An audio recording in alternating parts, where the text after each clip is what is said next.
Hi again, it's Peter Harris from Commercial Property Advisors, author of this book, Commercial Real Estate Investors for Dummies, and coach and mentor to many commercial real estate investors all across this great nation of ours. Today I have a teachable moment, and it's a rather critical teachable moment.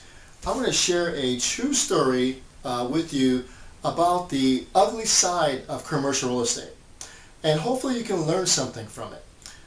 Recently I got a phone call from a gentleman who found me online, probably through my videos and podcasts and probably how you're watching this video. He had tied up a 16-unit apartment building, and he also put down $30,000 in earnest money as a deposit to save the deal. And just listening to him, I can tell he's rather desperate. He didn't know what he was doing, but I don't think he wanted to admit it. And I've kind of felt sorry for the guy. So I listened to him and I proceeded to ask him a lot of questions. I see a lot of this in my business, and it pains me when I see things like this on the other side of commercial real estate. So let me share with you what I found. The deal was a stinker. It was not a good one. It was the type of a deal that can ruin a person financially, honestly. And it's the type of deal that can probably set back a person financially for a generation, and I explain why in a second. Next is the broker gave him a spreadsheet that showed the cash flow as $1,200 per month. He showed it to me, and I disagree with the cash flow because he left out repairs and maintenance, what it costs to repair and maintain the property for the year. He left out reserves. He left out property management expense that occurs every month. And he also left out what the new property taxes will be as he closed on the deal. So those four critical things I added to his spreadsheet, and I came up to be a negative cash flow of $1,500 to $1,800 per month. All right. So next I looked at the loan, and it was not a hard money loan, but the interest rate was very, very high. And the loan points, the loan costs were so high, they were what I consider astronomical, if not illegal. So at that point, I started to question the integrity of the broker and the lender at that point. So I became very curious as to what they're trying to do to this guy. Next is, I took a look at the contract. And it's a very well-written contract. The contract was written with the seller in mind and not the buyer, unfortunately. But it was a very tight contract. What I found out was the contingencies have all expired. The inspection contingency, the financing contingency, the title contingency, the appraisal contingency, all of those have expired, meaning that his $30,000 was now non-refundable.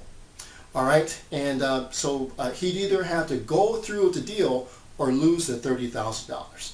Now, another thing I found was he sent me a contract addendum. So it was an addition to the contract, and it stated something that was very serious. It said that if he did not close on a deal with a certain date, the $30,000 earnest money would automatically go to the seller, automatically without him signing off on it or anything. It will automatically go. I don't know why he signed it, but he signed it. All right, and next he was asking, Peter, what would you do in my shoes? And again, I felt really, really bad for this guy. I continued to ask him questions. So here's what I found out additionally. Number one, he had two paid off properties that he bought 20, 30 years ago. They were paid off, and this was his life savings. He had planned on refinancing both of those properties and using that money as a down payment. All right. Secondly, I found out that he and his wife didn't make a whole lot of money, and they could not afford the $1,500 to $1,800 in negative cash flow that would occur every month. So that's a warning sign right there. And number three, once he told the seller that this property does not cash flow, and once he told the broker that the property did not cash flow, the broker agreed and came up with a different strategy, was to do condo conversions. So I thought, great, okay, you can still do this deal and make money. We went ahead and researched the condo conversion possibility, and we found no information in that marketplace that would substantiate or support that strategy. So that strategy was out the window too. So this is getting grimmer and grimmer. So we had a conversation, and he came to his conclusions, right? His head was spinning. He came to the conclusion that it was a bad deal. It didn't cash flow. The condo conversion was not a possibility. And lastly, his life savings was at stake. So this is a perfect storm for disaster, in my opinion. All right, so what he did was he called the agent, and he told the agent, I know I'm going to lose my $30,000, but I want to cancel the deal. All right, what the agent did next was surprising, right? But what the agent did next was he exploded. I think he got so upset that he saw his commission was almost there, but now he saw it go up in smoke. So he got really upset. He called a conference call with the with the buyer and his wife, and he proceeded to tell them that not only will you lose your $30,000, but we will also sue you for specific performance, meaning that they can force him legally to go through with the deal. So basically he told them that not only if you don't go through the deal, I will sue you for specific performance. You lose your $30,000, but you're going to owe about $100,000 at the end of the day. That's what he told them. So not a very good broker, not a very honest broker, but nonetheless, let's move forward. So to make a long story short, that scared him enough to move forward the deal, and he closed on the deal. Despite everything here, despite all the things that he did wrong here, he moved forward the deal. So I'm not sure what's going to happen to him. I wish him the best, but doesn't look too promising. All right, so now I want to share with you this teachable moment. All right, and this is the ugly side of commercial real estate. I'm going to go with you the mistakes that he made, and hopefully you can learn from them. Number one is do not sign any legally binding contract or agreement if you do not understand what the legal consequences are if you can't perform what's in the contract. All right, this guy didn't understand at all.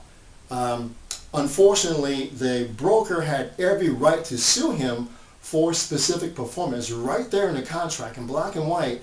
He just didn't understand it, or maybe he didn't read it. I don't know, but because of that, he got in deep waters. Now, the ugly side is this: commercial real estate is a very serious business. You can't make excuses and say, I didn't know what I was reading, I'm sorry. You can't do that. They will come after you, and that's what happened here. All right, so in commercial real estate, you have to get well educated. You need a highly skilled advisor, a coach, a mentor, someone who's been there and done that to help you with these type of agreements. Very important, very serious business here. Number two, he didn't know his numbers. All right, you can't believe what the broker will send you for a deal. You can't. All right, I'm not calling them liars. However, they're probably not property operators, and they're getting information from the sellers, so to the best of their knowledge, it's true and accurate.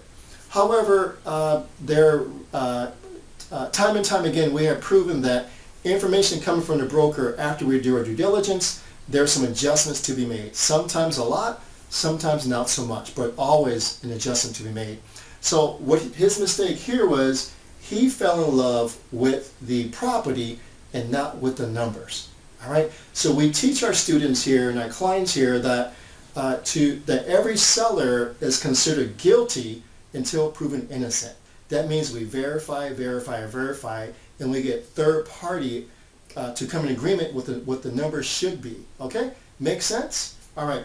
Next is number three. He didn't know this. You see, in residential real estate, if there is a mistake or some misgiving on the seller side, there's recourse. You can back out of a deal and get your money back. All right. So there's tons and tons of consumer protection laws protecting you in residential real estate. In commercial, we have no such thing. It's buyer beware. That's why they give us 30 days to complete our due diligence. All right.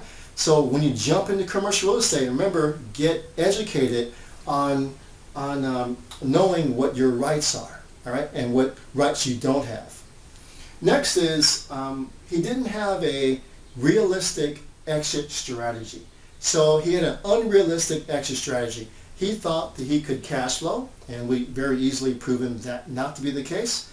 And secondly, he thought he could do a condo conversion, and there was no information out there showing that this was a possibility. All right, so I wish I would have gotten to him early, or he got to me earlier, where I could have been his mentor instead of being a half-day advisor. You know, we could have avoided all of this. Number 5 is, I really believe this: one deal can set you free financially, but one wrong deal can ruin you financially. All right, so in his case, he had at stake his life savings. He had 2 paid off properties. This is at stake. And so this one deal could ruin financially and for the next generation. All right. So I hope you learned something from this short video. I hope this was a teachable moment for you. All right. To be smart when you get in commercial real estate. Get an advisor, get a coach, get a mentor, get some help. All right. Don't try to do this by yourself. Okay. Now I hope you enjoyed this video. If you want more videos like this, please go to our website, commercialpropertyadvisors.com, or simply subscribe to this YouTube channel. Thank you so much for watching The Ugly Side of Commercial Real Estate. I hope to see you at the next video.